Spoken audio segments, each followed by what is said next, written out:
Shalom. Kami yang bertugas di ibadah minggu sore ini mengucapkan selamat datang dan selamat beribadah bagi jemaat Tuhan yang sudah hadir di tempat ini. Kita akan mulai ibadah kita masuk ke dalam saat teduh. Mari kita berdoa.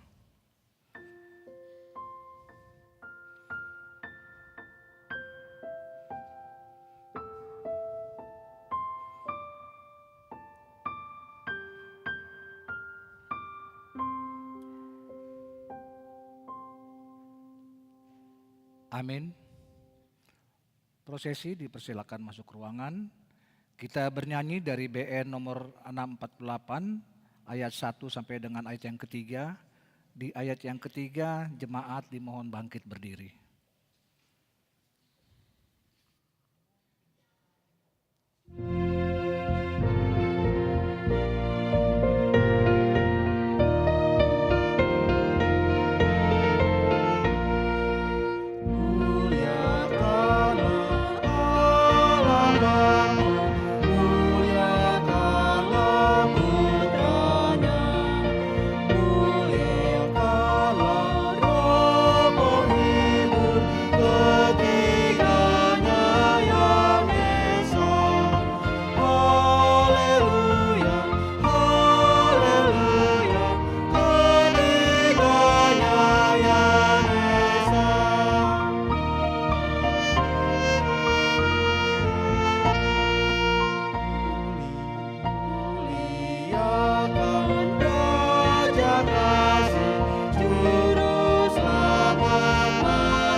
Di dalam nama Allah Bapa dan nama anaknya Tuhan Yesus Kristus dan nama Roh Kudus yang menciptakan langit dan bumi. Amin. Dunia ini sedang lenyap dan dengan keinginannya, tetapi orang yang melakukan kehendak Allah tetap hidup selama-lamanya. Haleluya.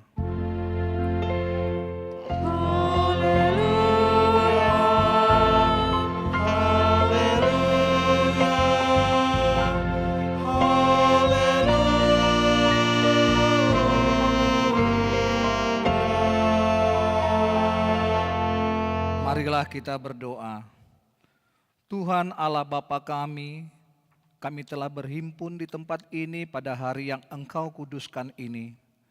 Bukalah telinga dan hati kami, supaya kami dengan sukacita mendengarkan firman-Mu yang kudus, dan agar kami memelihara dan menghayati di dalam hati kami, serta penuh pengharapan berdoa kepadamu. Ajarlah kami menghitung hari-hari kami sedemikian, hingga kami beroleh hati yang bijaksana. Terimalah kami ke dalam hidup yang kekal, di mana kami akan memuji Engkau di dalam anak-Mu Tuhan Yesus Kristus Tuhan kami. Amin.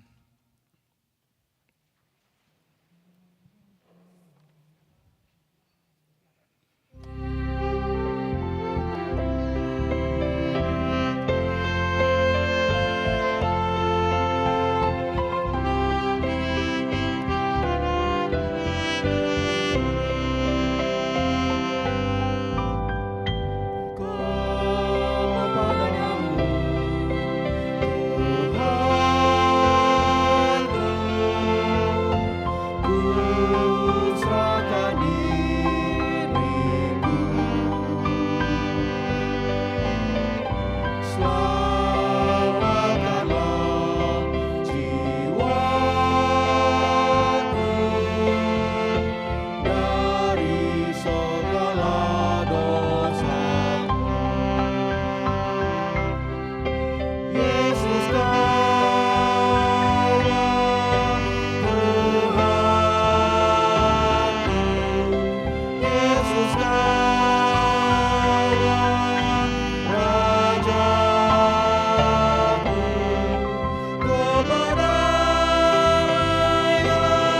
Marilah kita dengarkan hukum Tuhan yang diambil dari hukum Taurat yang kedua dengan maksudnya.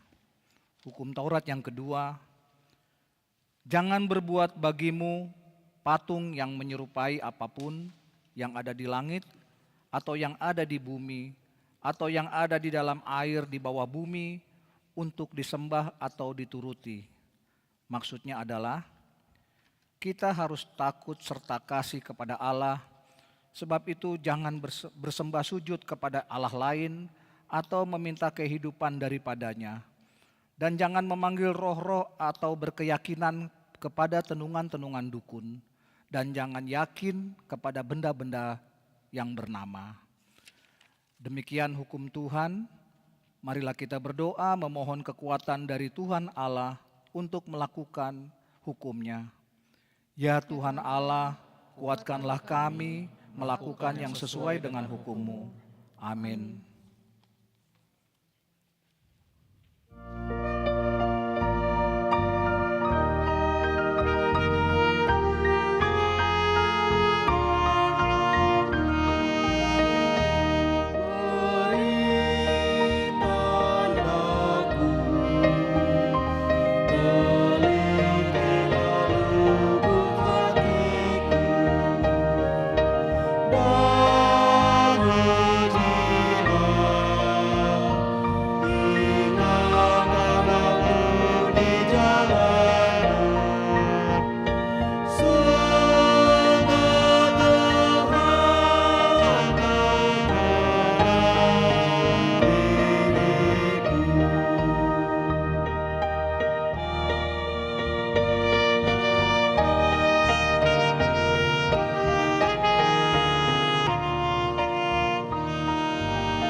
Marilah kita merendahkan diri untuk mengaku dosa kita. Ya Allah Bapa kami yang di surga, Engkau mengampuni dosa kami orang yang hina dan tercela ini. Di dalam anak kesayangan-Mu, kasihanilah kami, orang yang berduka cita yang berdosa ini. Nyatakanlah di dalam hati dan jiwa kami ini akan keampunan segala dosa dan kesalahan kami itu. Karuniakanlah Roh Kudus bagi kami untuk memberi kekuatan, keteguhan, dan ketetapan hati, supaya iman kami tidak tergoyahkan. Bimbing dan ajarlah kami ya Tuhan, agar kami benar-benar dan sungguh-sungguh menyerahkan diri, hati, dan jiwa kami kepadamu, sebagai korban yang hidup dan kudus, oleh sebab anak-Mu Yesus Kristus Tuhan kami. Amin. Marilah kita dengarkan janji Tuhan tentang pengampunan dosa. Demikian firman Tuhan, tetapi engkau memberati aku dengan dosamu, engkau menyusahi aku dengan kesalahanmu. Akulah dia yang menghapus dosa pemberontakanmu, oleh karena aku sendiri dan aku tidak mengingat-ingat dosamu. Kemuliaan bagi Allah di tempat yang maha tinggi. Amin.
Dengarlah firman Tuhan, epistel yang ditetapkan untuk minggu pertama setelah Trinitatis ini, yang tertulis di 1 Korintus pasal 10 ayat yang 18 sampai yang ke-26. Kita akan membacanya saling bergantian. Perhatikanlah bangsa Israel menurut daging. Bukankah mereka yang makan apa yang dipersembahkan mendapat bagian dalam pelayanan mezbah? Apakah yang kau maksudkan dengan perkataan itu? Bahwa persembahan berhala adalah sesuatu, atau bahwa berhala adalah sesuatu? Bukan. Apa yang kumaksudkan ialah bahwa persembahan mereka adalah persembahan kepada roh-roh jahat, bukan kepada Allah. Dan aku tidak mau bahwa kamu bersekutu dengan roh-roh jahat. Kamu tidak dapat minum dari cawan Tuhan dan juga dari cawan roh-roh jahat. Kamu tidak dapat mendapat bagian dalam perjamuan Tuhan dan juga dalam perjamuan roh-roh jahat. Atau maukah kita membangkitkan cemburu Tuhan? Apakah kita lebih kuat daripada Dia? Segala sesuatu diperbolehkan, benar, tetapi bukan segala sesuatu berguna. Segala sesuatu diperbolehkan, benar, tetapi bukan segala sesuatu membangun. Jangan seorang pun yang mencari keuntungannya sendiri, tetapi hendaklah tiap-tiap orang mencari keuntungan orang lain. Kamu boleh makan segala sesuatu yang dijual di pasar daging, tanpa mengadakan pemeriksaan karena keberatan-keberatan hati nurani. Karena bumi serta segala isinya adalah milik Tuhan. Demikianlah firman Tuhan. Berbahagialah orang yang mendengar firman Allah serta memeliharanya. Amin.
Marilah kita bersama-sama mengaku iman kepercayaan kita, sebagaimana teman-teman seiman di seluruh dunia. Kita bersama-sama mengucapkannya. Aku percaya kepada Allah, Bapa yang Maha Kuasa, Khalik langit dan bumi. Aku percaya kepada Yesus Kristus, Anaknya yang tunggal Tuhan kita, yang dikandung daripada Roh Kudus, lahir dari anak darah Maria, yang menderita sengsara di bawah pemerintahan Pontius Pilatus, disalibkan, mati dan dikuburkan, yang turun ke dalam kerajaan maut. Pada hari yang ketiga, bangkit pula dari antara orang mati, naik ke surga, duduk di sebelah kanan Allah, Bapa yang Maha Kuasa. Dari sana akan datang kelak untuk menghakimi orang yang hidup dan yang mati. Aku percaya kepada Roh Kudus, dan adanya satu gereja yang kudus dan am, persekutuan orang kudus, pengampunan dosa, kebangkitan daging, dan hidup yang kekal. Amin.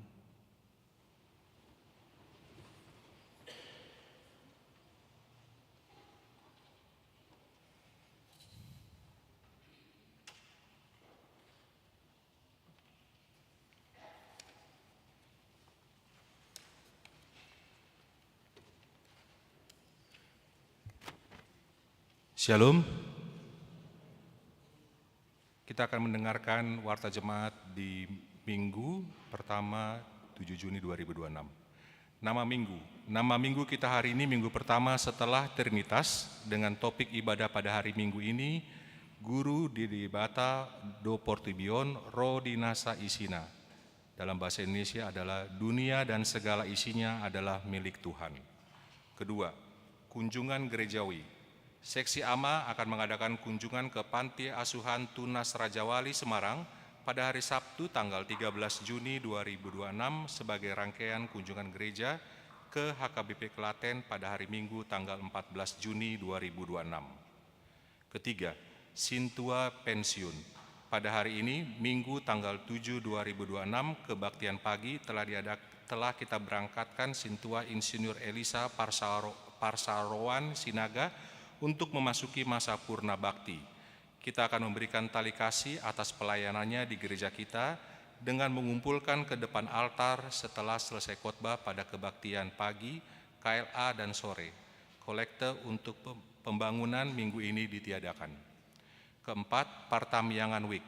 Week Lapangan Batak pada hari Kamis tanggal 11 Juni 2026 pukul 19 di Ruang Salomo dengan tuan rumah keluarga Hutayan Boru Hutapea, keluarga Tobing dengan Nyonya Sintua D. Huta Barat, keluarga A. Sinaga dan Nyonya Boru Huta Barat. Lalu kemudian Week Karbela hari Jumat tanggal 12 Juni 2026 pukul 19 di Ruang Salomo dengan tuan rumah semua jemaat Week Karbela. Lalu untuk selanjutnya Week Jakarta Selatan 3 dan 4 hari Jumat tanggal 12 Juni 2026 pukul 19 di Ruang Serbaguna lantai 1 dengan tuan rumah keluarga Herbert Simatupang dan Nyonya Dwi Boru Gultom. Dan yang keempat, Week Jakarta Pusat dan penghiburan sekaligus pada hari Jumat tanggal 12 Juni 2026 pukul 19 di rumah keluarga Penial Sirait dan Nyonya Inang Boru Marpaung di Jalan Sabeni nomor 16. Untuk jemaat yang ada di wilayah tersebut dimohon untuk hadir di acara Partamyangan.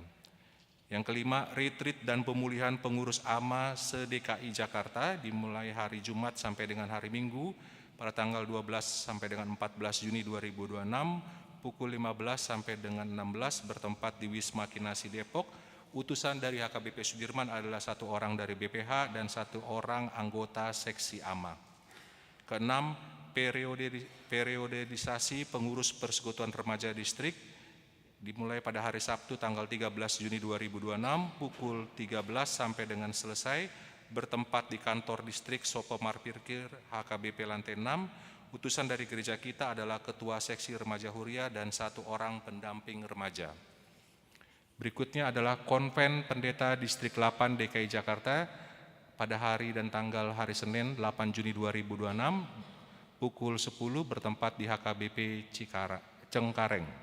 Kedelapan, sharing keluarga muda HKBP Tebet, HKBP Tebet dan Pareses Distrik 8 DKI Jakarta mengundang dalam acara sharing keluarga muda dengan gereja-gereja di distrik pada hari Sabtu tanggal 13 Juni 2026 pukul 8 sampai dengan selesai, tempat di HKBP Resort Tebet. Utusan dari HKBP Sudirman 3 orang perwakilan dan 1 orang dari Dewan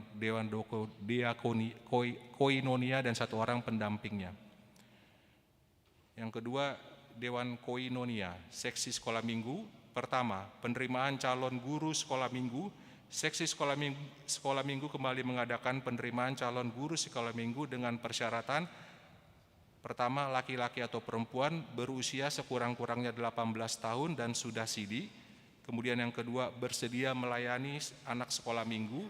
Dan yang ketiga, bersedia mengikuti kegiatan rutin sekolah minggu, sermon dan ibadah minggu, dan terlibat dalam seluruh program sekolah minggu.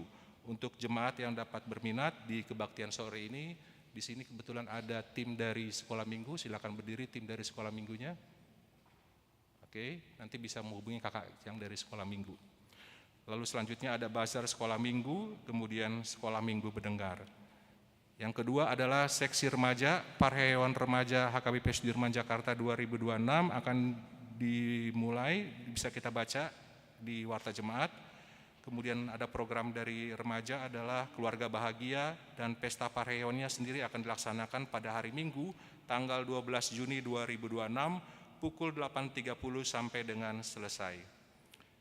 Berikutnya dari Koinonia adalah seksi perempuan, agenda Parhewan seksi perempuan dapat kita baca di Warta Jemaat yang telah dibagikan dalam WhatsApp grup.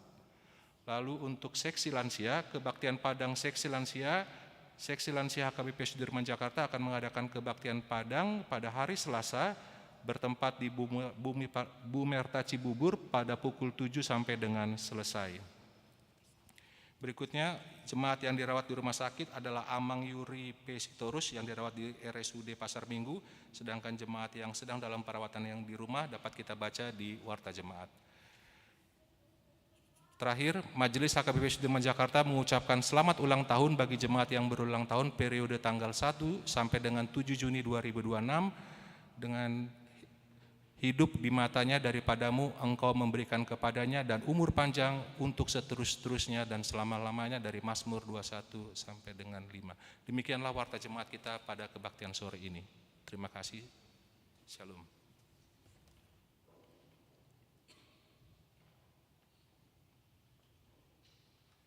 Kembali kita memuji Tuhan dari BNHKBP nomor 719 sambil menyerahkan persembahan 1A dan 1B.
mau pikul-pikul salibku.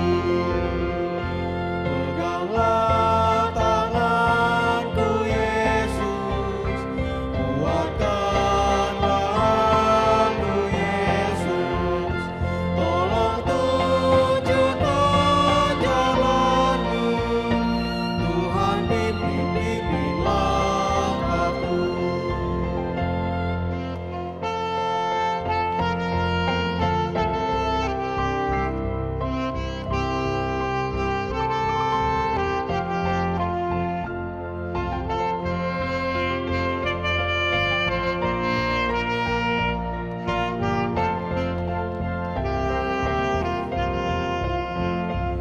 Ku dengar suaramu Yesus, ku dengar suaramu Yesus, ku dengar suaramu Yesus, pikul salib pikutlah aku.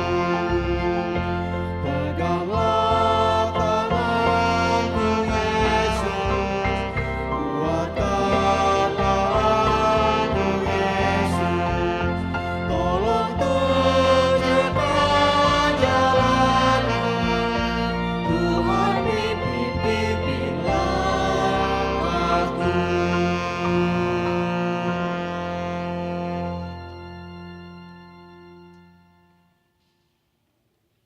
Damai sejahtera dari Allah Bapa yang melampaui segala akal dan pikiran manusia, kiranya memelihara saudara sekalian di dalam nama Yesus Kristus Tuhan kita. Amin. Firman Tuhan untuk kita pada hari ini yaitu dari kitab Mazmur pasal yang ke-50 ayat 7 sampai dengan ayat 15. Demikianlah firman Tuhan.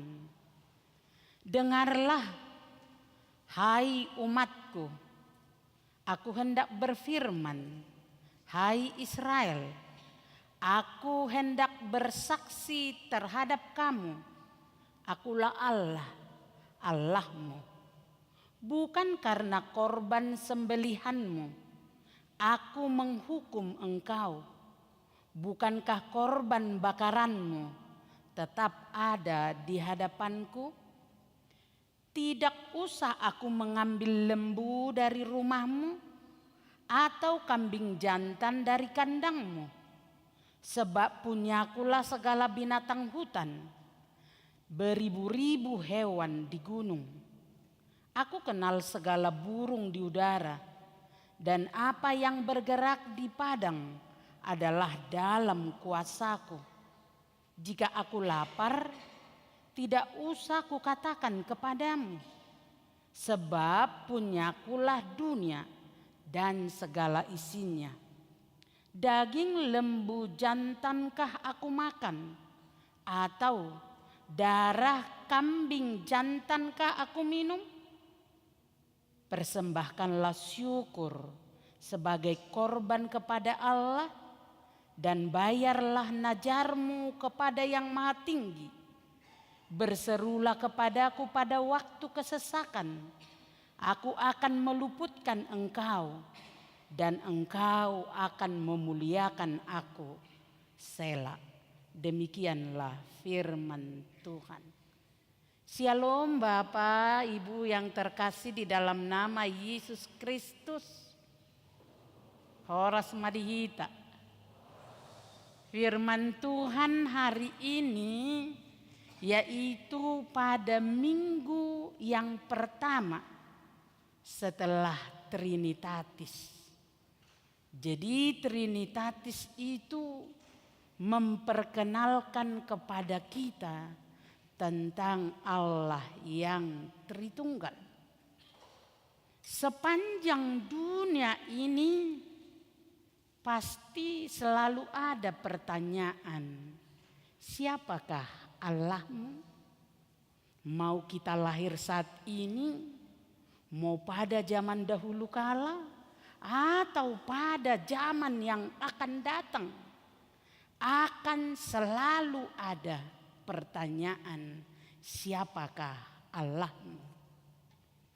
Karena itu firman Tuhan untuk kita pada hari ini adalah di mana Allah memperkenalkan dirinya.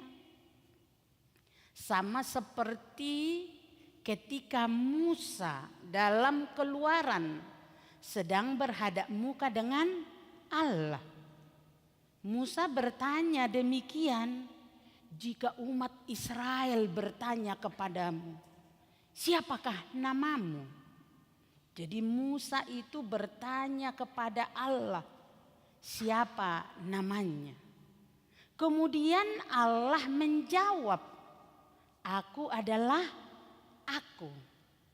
Kata aku adalah aku itu mau mengatakan kepada kita kalau Allah itu bukan bagian. Jadi kalau perempuan namanya Siti, Nurmalina dan sebagainya, karena dia salah satu dari perempuan.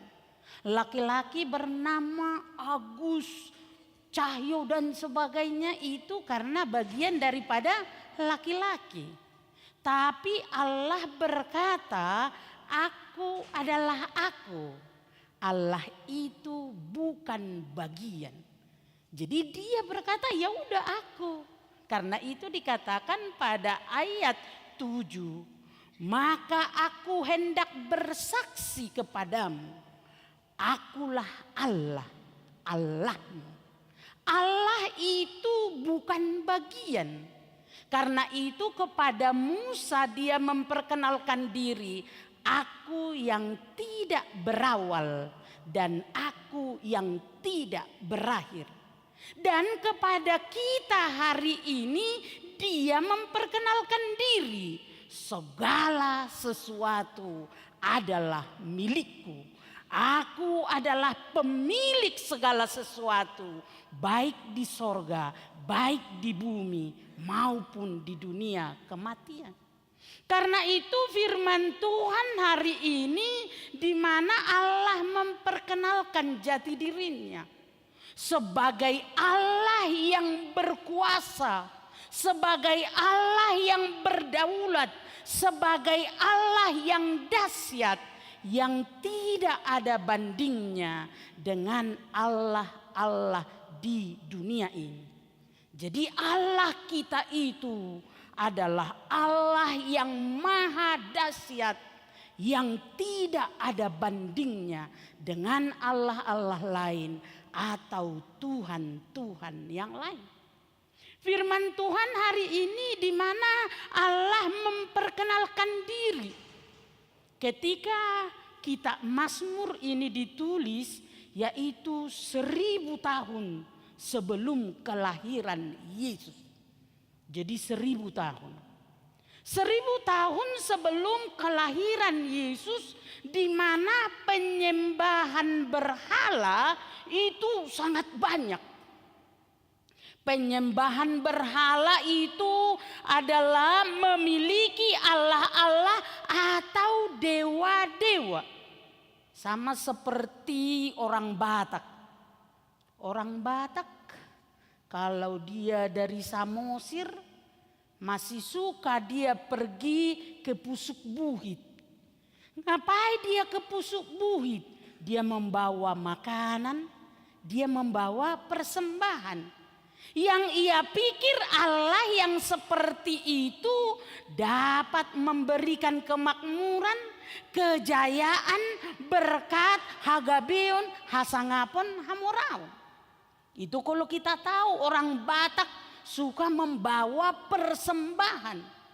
Karena orang Batak berpikir jangan-jangan nanti kenapa anaknya tidak menguli. Sedang marah itu Sumangot, opung. Kenapa anaknya tidak berhasil? Sedang marah itu Sumangot, nenek roh daripada nenek moyang.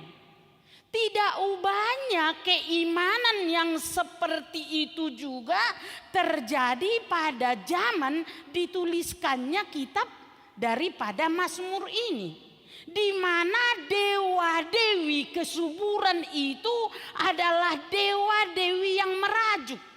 Karena dewa-dewi itu merajuk, maka dia tidak memberikan kesuburan baik kelahiran atau kesuburan daripada tanam-tanaman atau kesuburan daripada ternak-ternak. Kenapa tidak berhasil pertanian? Kenapa tidak berhasil kelahiran anak daripada manusia? Kenapa tidak berhasil kelahiran daripada ternak-ternak yang berlipat ganda? Oh, berarti dewi kesuburan sedang merajuk. Karena dewi kesuburan itu sedang merajuk, maka dia harus diberikan sesajen supaya dia bergairah, supaya dia bersemangat, supaya dia memberikan berkat. Bahkan dalam konteks perjanjian lama, dewa-dewi itu adalah lapar, maka perlu diberikan makan. Dewa-dewi itu adalah haus, maka perlu diberikan minuman. Saya tidak tahu apakah di antara kita ada lahir di bagian Sumatera sana. Kalau zaman saya masih anak-anak, ada yang disebut si Ponggol Ulu. Ada orang sedang membangun jembatan, maka jembatan itu lapar, membutuhkan persembahan kepala anak-anak. Maka ketika saya anak-anak takut kalau sampai ada orang yang memotong kepala, maka dipersembahkan kepada dewa-dewi.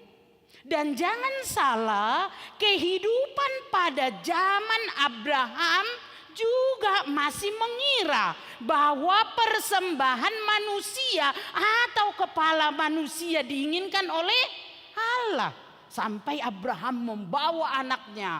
Apakah ini adalah yang diinginkan oleh Tuhan, yaitu kepala anakku Ishak akan kupersembahkan. Karena memang pada zaman itu masih semarak dalam konteks perjanjian lama mempersembahkan manusia sebagai persembahan kepada dewa. Tapi pada zaman Abrahamlah kita tahu Allah itu, Allah yang Tritunggal itu, Allah Yahweh yang dikenal oleh Allah Israel berbeda dengan Allah-Allah lain. Allah kita tidak membutuhkan persembahan yang seperti itu. Allah kita tidak menginginkan nyawa atau tidak menginginkan korban. Allah Israel berbeda dengan Allah dunia ini. Karena itu firman Tuhan hari ini adalah kritikan Allah kepada peribadahan yang salah. Jadi itu firman Tuhan hari ini. Jika ibadahmu salah, Tuhan mengkritik. Itu tidak baik, itu tidak benar. Karena orang berpikir dia memberikan persembahan kepada Allah supaya dia mendapat. Kalau ku kasih kambing, maka Tuhan memberi lembu. Kalau ku kasih merpati, Tuhan memberi domba. Ia pikir persembahan yang dia berikan akan mengambil hati Allah. Padahal inilah firman Tuhan sebagai kritikan pada peribadahan yang salah. Itu kita baca mulai dari ayat 9 sampai 13. Tidak usah aku ambil lembu dari rumahmu, atau kambing jantan dari kandangmu. Sebab punyakulah segala binatang hutan dan beribu-ribu hewan di gunung. Aku kenal semua burung di udara, dan apa yang bergerak di padang adalah dalam kuasaku. Jika aku lapar, tidak usah kau katakan kepadamu, punyakulah dunia dan segala isinya. Bahkan kalau kita perhatikan lagi, daging lembu jantankah aku makan, atau darah kambing jantankah aku minum? Jadi firman Tuhan hari ini adalah suatu kritikan terhadap peribadahan yang salah. Ia pikir ketika ia beribadah, dia pikir dia sedang memuliakan Tuhan, sedang mengambil hati Tuhan, atau sedang merubah jalan yang Tuhan sedang perbuat untuk kita. Karena itu untuk memperluas firman Tuhan untuk kita pada hari ini perlu kita renungkan, yaitu tentang doa Bapa kami. Bapa kami yang di sorga, dikuduskanlah namamu. Apakah ketika kita bernyanyi atau ketika kita berdoa, dikuduskanlah namamu, maka nama Tuhan itu kudus? Jawabnya tidak. Mau semua dunia ini berkata dikuduskanlah namamu, tidak merubah kekudusan Allah. Atau tidak satu orang pun di dunia ini yang berkata dikuduskanlah namamu, juga tidak merubah kekudusan Allah. Allah itu yang dahsyat. Allah itu luar biasa. Allah itu di luar dunia ini dan segala isinya. Maka dikatakan korbanmu juga di hadapanmu. Bagaimana mungkin korbanmu sampai kepada Allah? Bukankah korbanmu ada di depanmu? Karena itu firman Tuhan yang perlu kita renungkan. Apakah ketika kita bernyanyi maka merubah kekudusan Allah? Apakah ketika kita berkata dimuliakanlah namamu? Jawabnya tidak. Itu dapat kita tahu ketika Yesus masuk ke kota Yerusalem. Semua orang berkata, Hosianna, Hosianna, Hosianna, bagi nama Tuhan. Dimuliakanlah dia yang datang dalam nama Tuhan. Semua orang berkata, biarlah orang-orang itu diam Tuhan, diamkanlah mereka. Apa kata Tuhan Yesus? Kalau mereka diam, batu-batu ini pun bisa kubuat memuji dan memuliakan Tuhan. Karena itu apakah pujian kita itu dapat merubah kekudusan, kemahamuliaan, kekuasaan dan kemahasiatan Allah? Jawabnya tidak. Kalau begitu, kenapa kita harus berdoa? Dimuliakanlah namamu, dikuduskanlah namamu. Kenapa sampai berulang-ulang kita katakan dimuliakanlah namamu, dikuduskanlah namamu? Itu tidak merubah Allah, tetapi itu merubah kita di hadapan Allah. Jadi ketika kita berkata dikuduskanlah namamu, maka kuduslah aku di hadapan Allah. Ketika aku katakan dimuliakanlah namamu, maka mulialah aku di hadapan Allah. Karena itu ibadahmu bukan untuk Allah. Ibadahmu untuk dirimu sendiri. Karena itu dikatakan tadi, apakah korbanmu kepadaku? Tidak, toh juga korbanmu di hadapanmu. Tetapi dengan kita memuji, memasyurkan, bernyanyi kepada Allah, maka dengan sendirinya kemuliaan itu turun kepada kita. Maka mulialah kita di hadapan Allah. Keagungan itu turun ke dalam kita, maka agunglah kita di hadapan yang agung itu. Kekudusan itu turun. Kalau kita katakan dikuduskan, kekudusan itu turun kepada kita, maka kuduslah kita di hadapan Allah. Karena itu ibadahmu kepada siapa? Ibadahmu kepada dirimu.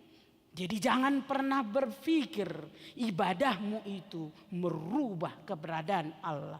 Tapi ibadahmu merubah keberadaan dirimu di hadapan Allah.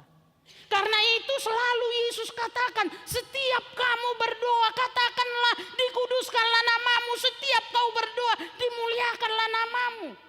Yesus berkata, sering-seringlah berkata, supaya kamu kudus di mata Tuhan dan supaya kamu mulia di mata Tuhan. Maka itulah persembahan. Maka itulah doa. Supaya keberadaan kita kudus mulia di hadapan Allah kita.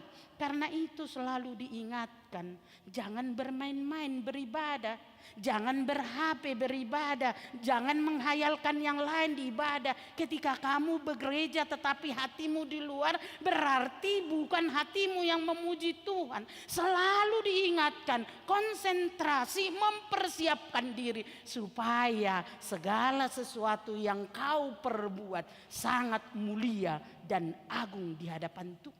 Supaya Allah jangan berkata, kau di rumahku tapi kamu ber-HP-HP. Kau di rumahku tetapi hatimu tidak kepadaku.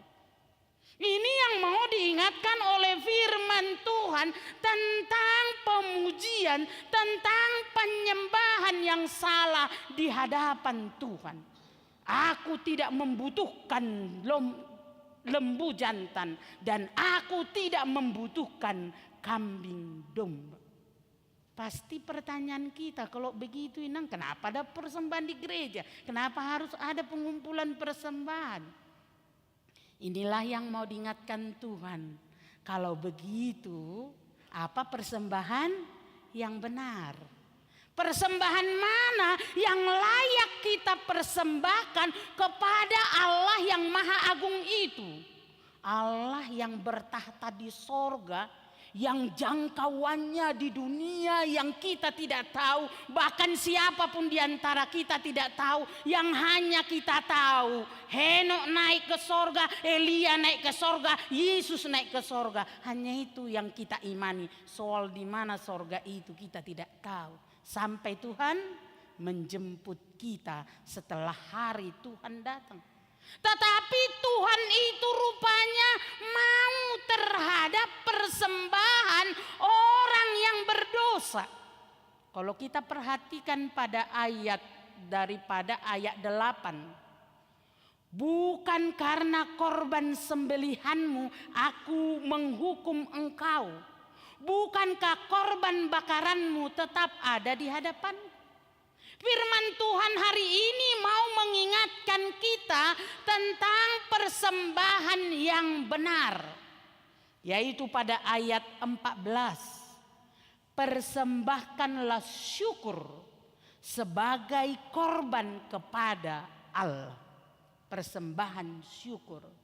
Bagaimana kita mengimani tentang persembahan syukur?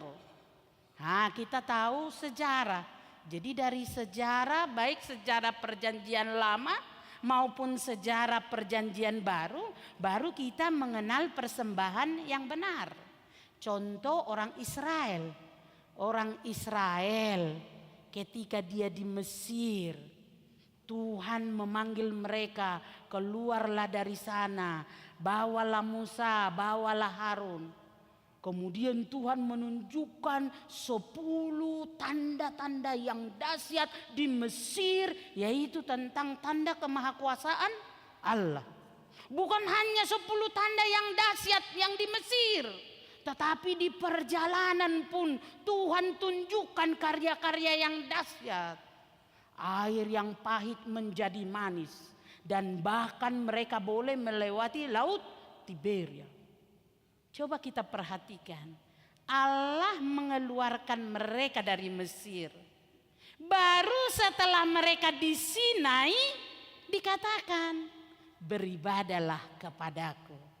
Akulah Tuhan Allahmu yang membawa engkau keluar. Jangan perbuat bagimu, jangan menyebut nama Tuhan Allahmu. Maka yang kalau kita perhatikan, keselamatan dulu baru beribadah. Dilepaskan dulu dari perbudakan, baru umatnya disuruh beribadah. Karena itu jelas ibadah adalah ucapan syukur. Setelah Tuhan menunjukkan kemahakuasaannya, kemudian mereka disuruh beribadah. Tidak ubahnya dengan ibadah perjanjian baru. Yesus itu gak pernah diminta manusia, biarlah juru selamat datang, tidak. Yang memberitakan tentang kedatangan Yesus, Nabi sendiri, yaitu dari Allah. Aku akan menurunkan seorang anak dari Isai, akan menjadi tunggul di bangsa ini. Jadi Yesus itu bukan permintaan umat Israel atau bukan permintaan manusia. Tapi Yesus itu sudah diberitahukan oleh Allah. Yesus itu adalah pemberian Allah. Tanpa manusia hidup di dalam dosa, tapi sudah diberikan Yesus. Bahkan sampai dia mati di kayu salib. Dia berkata, maafkanlah mereka sebab mereka tidak tahu apa yang mereka perbuat. Diampuni segala dosa-dosanya. Keselamatan itu diberikan Yesus. Ditawarkan kepada siapapun. Bukan emas, bukan dengan perak, tetapi oleh darahnya yang kudus. Baru setelah umat itu diselamatkan, kemudian turunlah Roh Kudus. Baru turunnya Roh Kuduslah hari lahir gereja. Maka baptislah di dalam namaku, nama Bapa, Anak dan Roh Kudus, barang siapa percaya kepadaku. Jadi ibadah yang dianjurkan Yesus setelah mereka diselamatkan, setelah mereka dibebaskan dari dosa, setelah mereka dibebaskan dari maut, setelah mereka dibebaskan dari segala pelanggaran, kemudian lahirlah gereja pada Pentakosta, yaitu beribadalah kepadaku. Karena itu sehingga kita mengerti makna persembahkanlah syukur. Jadi ibadah kita adalah tanda syukur kita. Bukan hendak mengambil hati Allah. Bukan hendak memohon keselamatan dari Allah. Bukan hendak sedang memohon supaya Allah memperlakukan hal besar kepada kita. Tetapi persembahan kita di mana Allah sudah melepaskan dan melakukan segala perkara yang besar kepada kita, maka aku wajib bersyukur. Inilah firman Tuhan. Jadi ibadah yang benar, persembahkanlah rasa syukurmu. Ini yang mau dikatakan oleh firman Tuhan. Orang yang bersyukur setelah mendapat penyertaan Tuhan, seperti ini kira-kira, aduh aku sudah sehat 1 minggu ini, aku gak akan ada yang absen lah gereja. Aku sehat 1 minggu ini, aku tidak bisa tidak bergereja. Itu ucapan syukur. Aku sudah menerima perlindungan Tuhan, karena itu apapun yang terjadi, arisan pun yang terjadi atau apapun yang terjadi, aku tidak bisa. Aku harus mengucap syukur kepada Tuhan. Ini yang dimaksud dengan persembahan syukur. Dan itulah yang dikehendaki oleh Allah. Orang yang merasa dosa-dosanya sudah dihapus, maka ia wajib beribadah sebagai tanda syukur. Orang yang menyadari ada berkat makanan, minuman, pekerjaan, hari yang baik, hari sehat dan semua, maka dia harus mengucap syukur kepada Allah.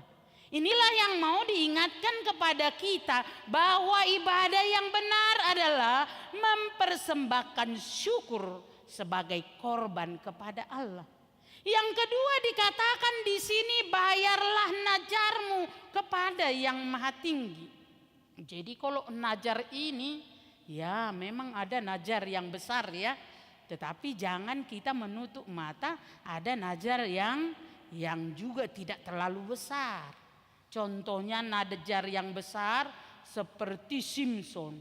Aku tidak akan menggunting rambut di kepalaku. Nyajar itu kan. Atau kalau orang sedang menjual tanahnya, kalau nanti tanahku laku 10 M, ku berikan 1 M. Itu najar-najar yang besar lah kalau kita perhatikan. Tapi bukan berarti hal yang kecil tidak najar. Contoh yang sederhana, contoh sangat-sangat sederhana.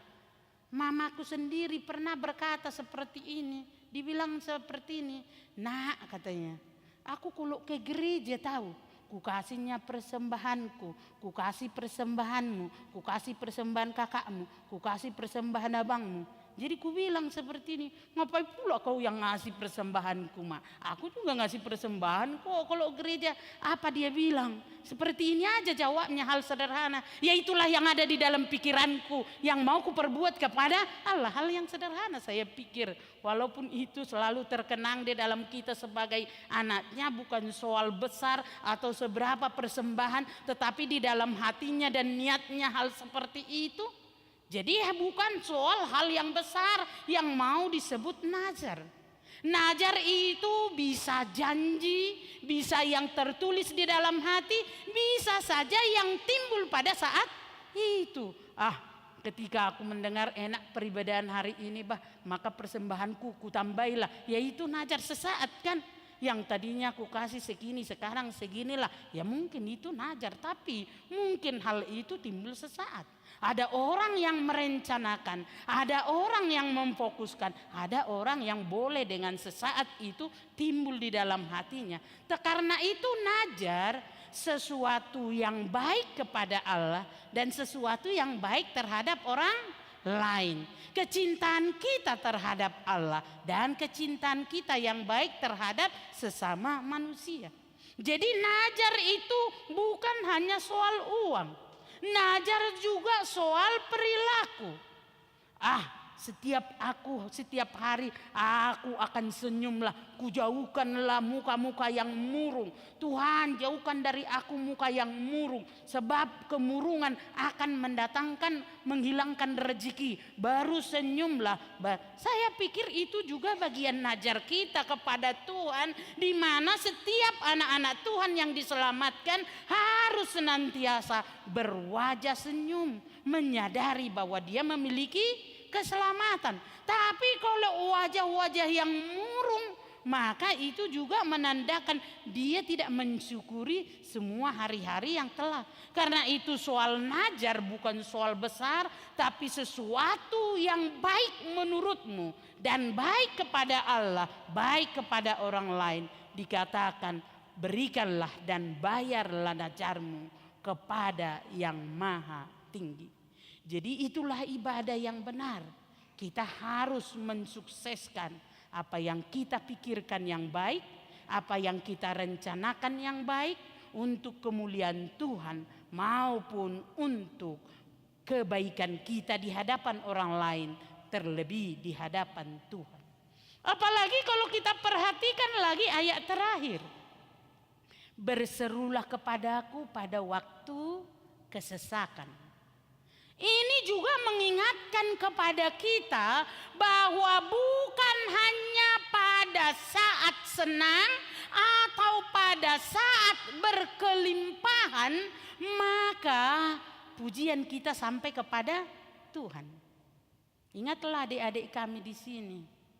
Kalau semakin banyak orang yang mencueki, temanmu gak peduli cueki, maka yang timbul bagi dirimu apa? Pengendalian diri. Berarti akan semakin banyak bagimu pengendalian diri. Kesesakan terhadap kecuekan diri orang sehingga membuat kamu sanggup mengendalikan diri. Berarti kamu adalah orang yang dilimpahi oleh Tuhan karunia. Ini juga yang mengingatkan kepada kita. Kalau banyak orang yang tidak kasih kepadamu, tetapi kamu tetap mengasihi, berarti kamu diberikan, aku akan meluputkan engkau dan memuliakan engkau. Jadi inilah firman Tuhan yang mau dikatakan bahwa pada masa kesesakan sekalipun bisa menjadi ibadah yang sejati kepada Tuhan.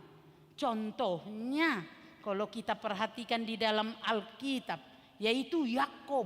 Yakub sedang masa kesesakan, takut dia dibunuh Esau. Dia menduluankan semua anak-anaknya, harta bendanya, hanya dia bergumul sendiri.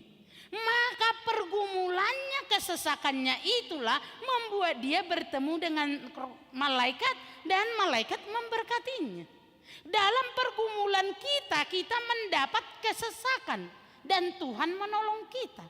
Sama seperti kalau ditanya, orang biasanya mana doanya lebih kusuk?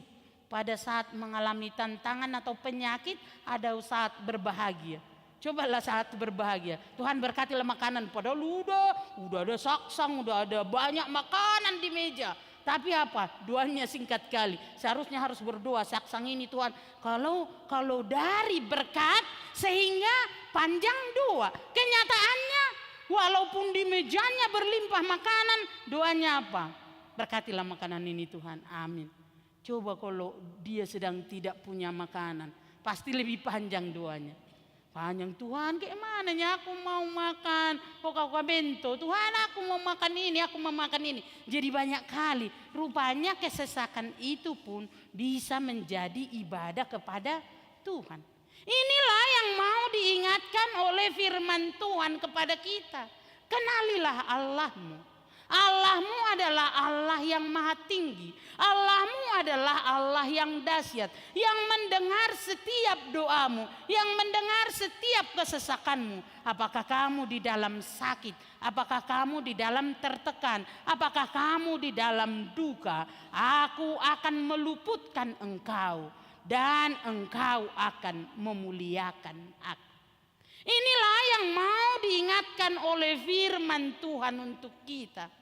Karena itu adik-adik kami, firman Tuhan berkata, Allah kita lain daripada Allah yang lain. Allahmu bukan Allah yang di dunia ini, yang tidak mengerti keluhanmu, yang tidak mengerti persoalanmu.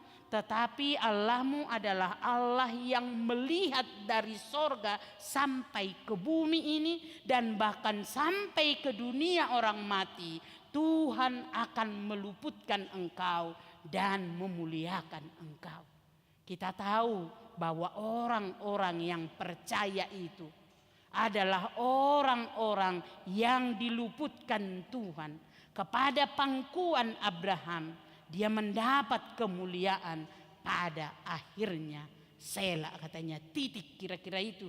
Jadi sesuatu kebaikan Tuhan tidak dapat ditawar-tawar. Allah kita adalah Allah daripada segala-galanya. Dan itulah yang menjadi tema minggu kita. Sebab punyakulah dunia dan segala isinya. Aku di dunia dan aku masih hidup. Aku di dunia orang mati, dan ketika aku mati, maka aku juga milik Tuhan. Baik hidup maupun mati, baik berbahagia maupun mengalami kesesakan. Bahwa aku yakin doaku diterima oleh Allah Khalik langit dan bumi. Amin, kita berdoa. Terima kasih Tuhan atas setiap kebaikan Tuhan. Firman-Mu mengingatkan kami bahwa kuasa sorgawi, kuasa yang menaungi semua dunia ini, yaitu kuasa Allah yang memperkenalkan diri kepada kami. Akulah Allahmu, akulah Allahmu.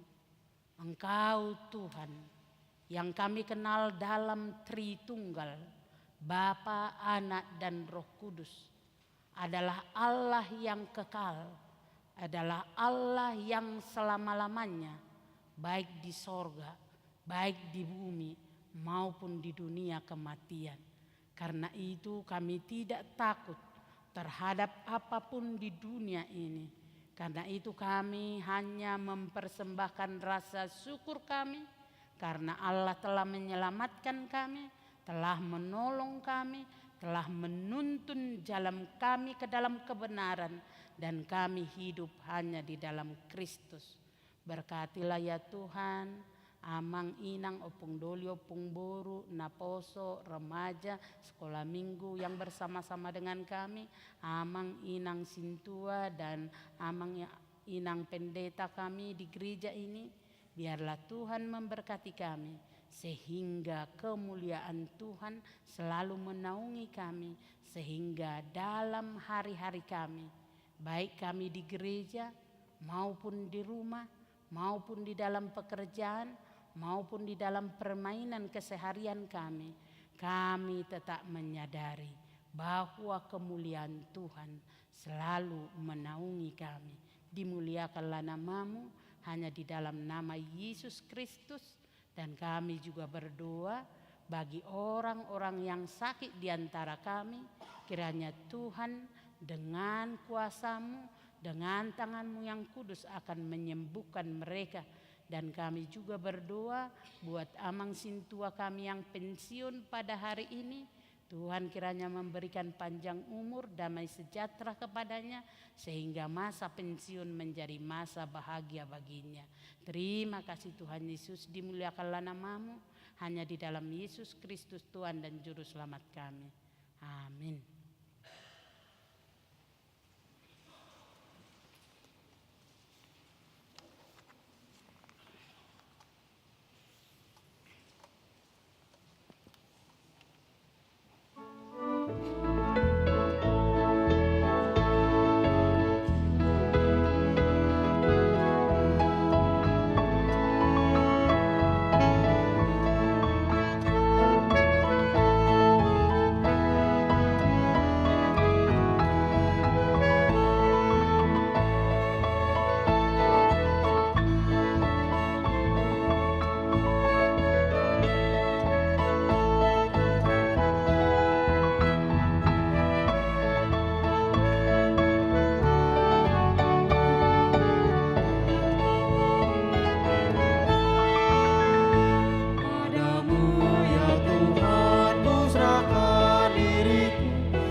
Padamu ya Tuhan ku serahkan diriku, pakailah sesuai rencanamu. Jika bukan Engkau di dalam hidupku, tiadalah artinya diriku. Walau ku merana ataupun bahagia, ku percaya padamu Tuhan. Ku tetap setia mengikutmu Tuhan, tuntunlah ke jalan yang benar.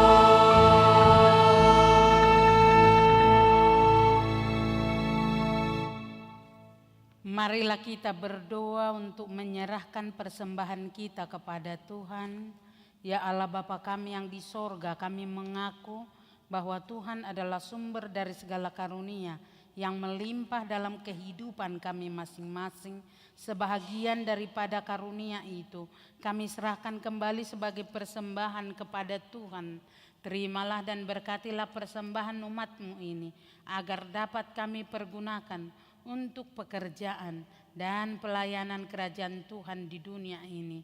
Bukalah hati kami untuk mengenal betapa banyak berkat dan karunia yang kami peroleh dari Tuhan, supaya kami senantiasa bersyukur kepadamu di dalam nama Yesus Kristus Tuhan kami. Amin.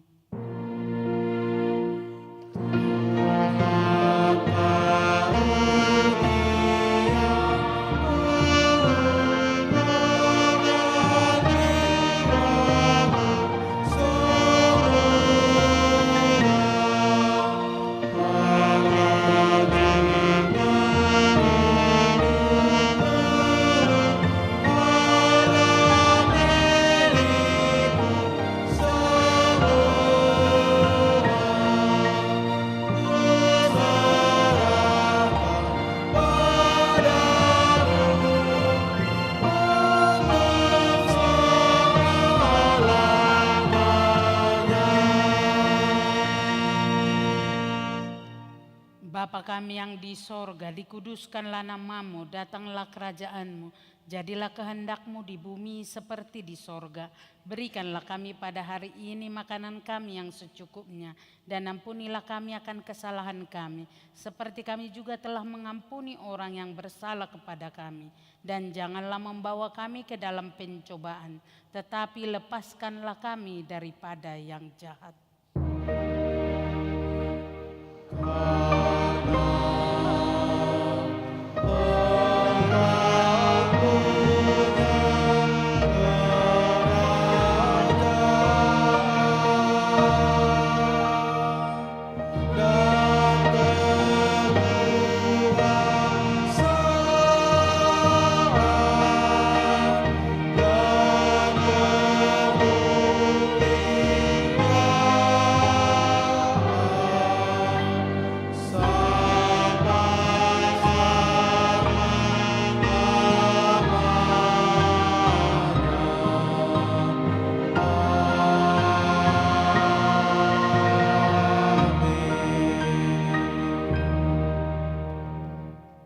Pulanglah dengan damai sejahtera dan terimalah berkat Tuhan. Tuhan memberkati engkau dan melindungi engkau. Tuhan menyinari engkau dengan wajah-Nya dan memberi engkau kasih karunia. Tuhan menghadapkan wajah-Nya kepadamu dan memberikan engkau damai sejahtera.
agar taat mengikutimu. Utuslah Roh Kudus